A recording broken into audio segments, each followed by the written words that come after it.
Continuando a nossa meditação, agora nos versos 7 e 8 de Apocalipse, diz assim a palavra do Senhor: Eis que ele vem com as nuvens, e todo olho verá, até mesmo aqueles que os transpassaram, e todos os povos da terra se lamentarão por causa dele.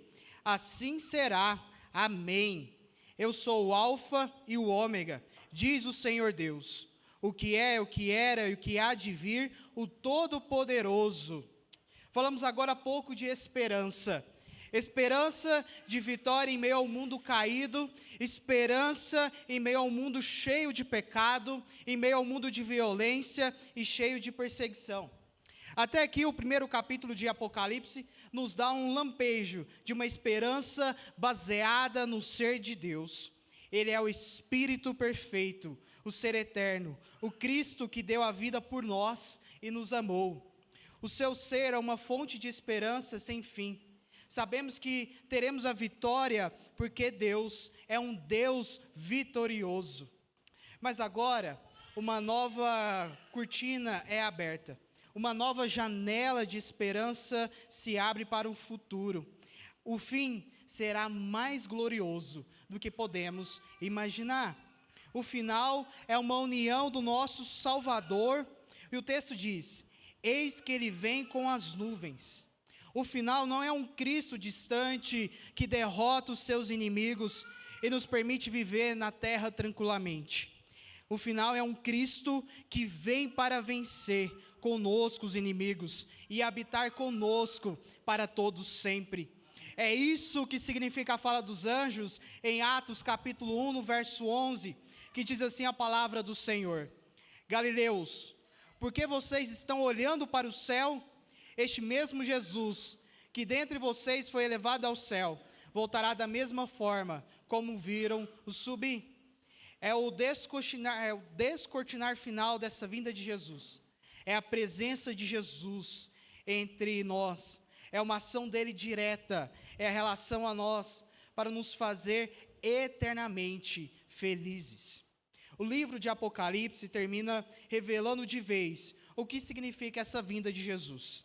Em Apocalipse, capítulo 21, dos versos 3 e 4, diz assim: ouvi uma forte voz que vinha do trono e dizia: agora o tabernáculo de Deus está com os homens, com os quais ele viverá.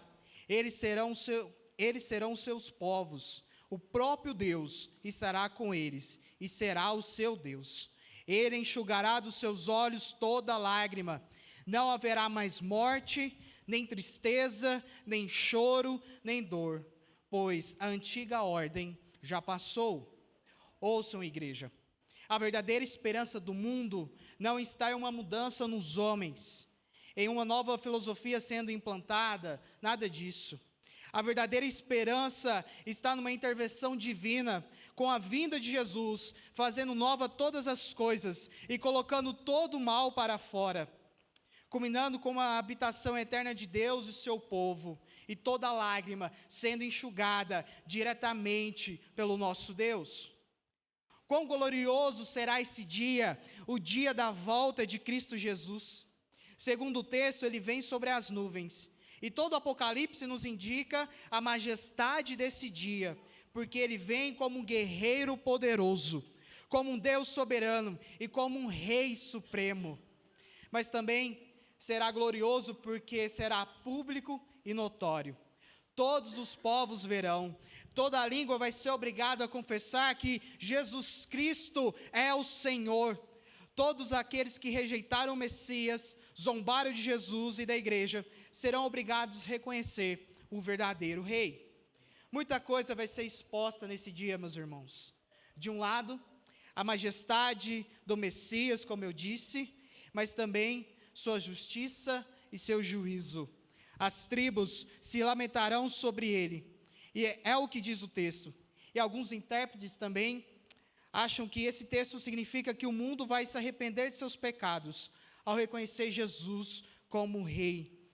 E terão tristeza pelo pecado.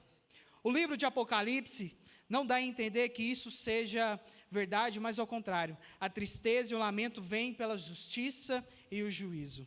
Os povos saberão que o dia do juízo chegou. Vai ser exposta a maldade do pecado, o orgulho e a prepotência das nações. Agora, olhando para o versículo 8, a expressão em destaque diz: eu sou o Alfa e o Ômega. O Alfa e o Ômega são a primeira e última letra do alfabeto grego, indicando o início e o fim. Uma coisa interessante é que os filósofos veem a história como um círculo. Os eventos se repetem, impérios em ascensão, depois queda, guerras, pestes. Talvez você já tenha lido a seguinte frase, que dá uma ideia cíclica da história, que diz assim: homens fortes criam tempos fáceis criam homens fracos criam tempos difíceis, e tempos difíceis criam homens fortes. Um ciclo alternando entre a bonança e a tempestade. E de fato, isso é história. Mas agora, olhando para o capítulo 1 de Apocalipse, isso nos lembra o seguinte: não é um círculo, mas a gente vê um espiral. Um espiral, ele é um círculo que caminha para a frente. A história caminha para o fim. E nessa história, o nosso Deus é o ponto de partida, dizendo: haja luz. E o fim com seu retorno glorioso sobre a sua habitação eterna. Eu quero nessa noite que a igreja seja alimentada com esperança. Tão certo quanto foi a primeira vinda de Jesus, será a segunda vinda do nosso Cristo. A primeira ele veio como servo humilde, mas na segunda como um rei soberano sobre as nossas vidas. Nossa esperança está no dia glorioso em que Jesus vai restaurar todas as coisas.